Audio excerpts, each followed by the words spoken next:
So yun mga kapatid, what's up sa Pigeon Love Official. So for today's video is live update dito sa mga lagi natin, no? So ito yung giant ko, no?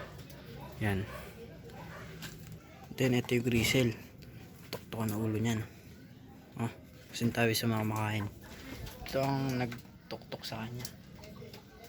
Then ito, bigay ni So, yung lopman ko dahil di na kaya mag-alaga. At ito yung anak nila, Gemstone.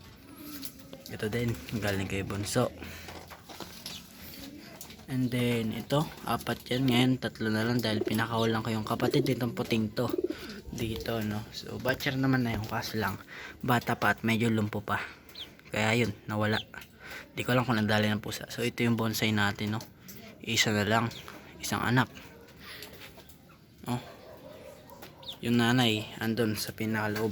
So ito pa, yan, galing din sa pati yung kulungan yan. So ito, sila puti, may itlog pero buhok na, di ko lang inaalis. Pati ito may itlog, di buhok itlog nyan. And then ito, yan, may kapares ay nakakulong doon sa pink, no? Yan, bago natin kalapatin, binili ko kay Jello, may anak na. Then nakakulong dito is yung binigay sa akin kay Panday, hindi na makita. Yan, checkered, yung lalaki na natira. Bali nandun kay Panday yung asawa niyan, hindi ko na hinuli dahil wala na paglalagyan. At isa pa, yung apat na nasa kanya is sa akin na rin. Ito, magkakapares na rin yan. Pakita ko lang sa inyo mga pinagbago. Yan yung white light na at sa akin binigay na rin ni So dahil di nga kanya mag-alaga. Then last but not the least, yung matibay natin kalapate. Kaya si Pilaybo, dyan pa, buhay pa, no? So ayun mga kalapatids, dito na magtatapos sa aking video.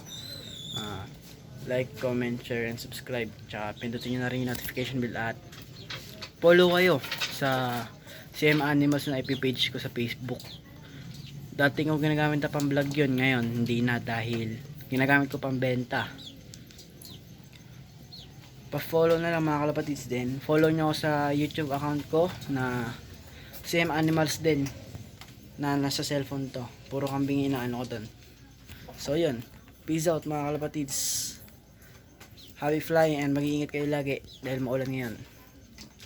Like and subscribe. Ingat.